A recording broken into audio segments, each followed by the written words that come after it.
韩国是如何通过牺牲一代人而跻身于发达国家的呢？大家都知道，其实各国发展当中都存在类似的问题。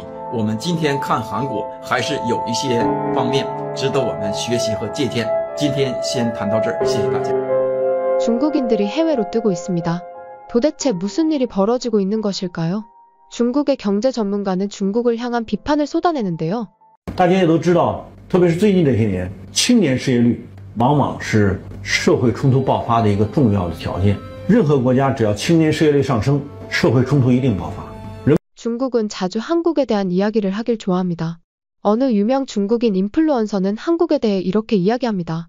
最低月薪定为191万韩元，换算成人民币，大概就是最低时薪52，最低月薪10080块。如果把这个数字跟我们的放到一起对比，那还真的是有点尴尬。最低工资，看到这个数字啊，很多人都震惊了。之前网上总是有消息说，韩国的物价贵，老百姓都吃不起，一个白菜要几十块，一个西瓜要100~200。 한국을 매우 살기 힘든 국가로 정신승리합니다.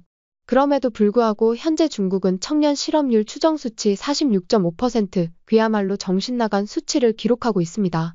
현재 중국은 지난 대유행이 본격적으로 발생한 2021년 이후 청년 실업률의 공식 통계 발표를 중단했습니다.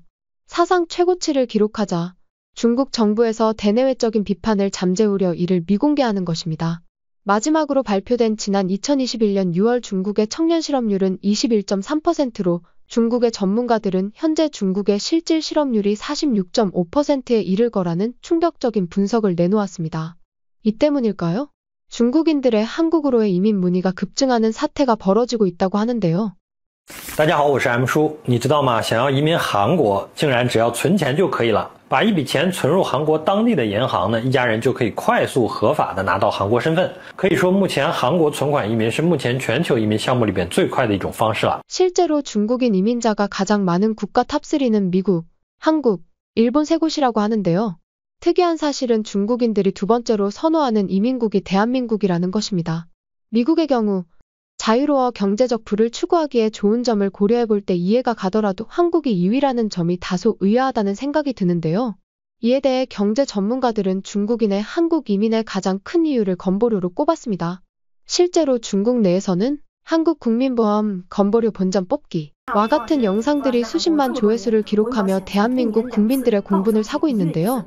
首先，大家一定不能错过的是2年一次的免费体检，这里面包含验血、测血压、胸片、视力等常规项目，包括拔智齿也可以报销的哦。 심지어 이같이 한국 내 중국 이민자들은 이른바 꿀팁까지 공유하는데요. 이런 영상들이 버젓이 중국 SNS에 올라오며 세금 한 푼 내지 않고 부당하게 건강보험 혜택을 받고 있었죠. 결국 지난 26일 보건복지부와 건강보험공단은 이들 중국인들을 처단하기 위해 칼을 뽑아들었습니다. F2 투자이민 제도를 기존 금액 5억에서 15억으로 대폭 상향하고 일부 은퇴 투자이민 제도는 폐지를 해버린 것이었죠. 상황이 이렇게 흘러가자 중국 주요 매체 바이두는 한국의 투자이민 제도 개편에 대해 대대적으로 보도를 하며 해외로의 이민 시도는 매국노라는 프레임을 조성하려 힘쓰기도 했는데요. 한 중국 네티즌은 오지마, 한국 좋은 거 하나도 없어, 돈 있으면 중국이 살기 편해, 이렇게 요구 조건이 높으면 누가 한국 가주나요? 와 같이 아직도 현실을 파악 못하고 한국에 가주지 않겠다며 강짜를 부리는 이들도 있었지만 그럼에도 이번 해당 기사의 의도를 파악한 예리한 네티즌도 있었습니다. 그럼에도 불구하고 이민 물결을 막을 순 없다. 선진국으로 가는 것이 최선이다.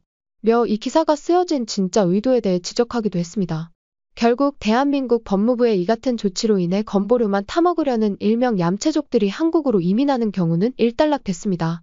하지만 그럼에도 불구하고 중국 현지 내 한국으로의 불법 이민 시도는 끊이질 않고 있다고 하는데요. 미립국 브로커의 말에 따르면 중국 내에 가난한 노동자들이 주로 그 대상이라고 합니다. 실제로 중국의 평범한 노동자들의 월 평균 소득이 89만 원 수준인데요. 여기 30년간 일을 매일같이 고된 육체노동을 했지만 여전히 끼니를 걱정하는 자들이 있습니다. 중국에서는 이들을 농민공이라 부릅니다. 중국 낙후된 농촌지역에서 살던 이들이 도시에서 노동자로 일하는 사람을 뜻합니다. 아무리 이래도 저축은커녕 밥 한 끼 해결하기도 벅찬 것입니다. 남성은 30년간 일을 했지만 집 한 채 마련하지 못했습니다. 你没看过中国啊？老百姓只要不死都干。哦，不死都得干。搁这城里买房子了吗？没有，咱能买起房吗？你不给买不起房，老百姓你啥时候能买起房？ 중국의 경제 전문가는 현 중국의 이 같은 사태에 대해 통탄을 금치 못했습니다. 그는 앞서 벌어진 중국의 현 사태를 언급하며 한국을 부러워합니다. 韩国是如何通过牺牲一代人而跻身于发达国家的呢？世界上同时具备人口超过5000万、人均 GDP 超过3万美元的国家只有7个。除了英美法德意大利这几个老牌发达国家之外呢，亚洲还有日本和韩。当然呢，美国想扶持的国家很多，但是大部分都不能成功。韩国能成功呢，还是跟它特殊的国民性有很大关系。 이같이 최근 중국에서는 70에서 80년대 세대를 희생시켜 선진국으로 발전한 한국 등 비슷한 류의 영상이 큰 인기를 끌고 있는데요. 결국 이 같은 사회 현상은 도저히 중국 정부가 숨길래야 숨길 수가 없는 하나의 물결처럼 하나둘 자국의 현실에 반성하자는 자성의 목소리가 커지고 있습니다. 구독자 7만 명까지 얼마 남지 않았습니다.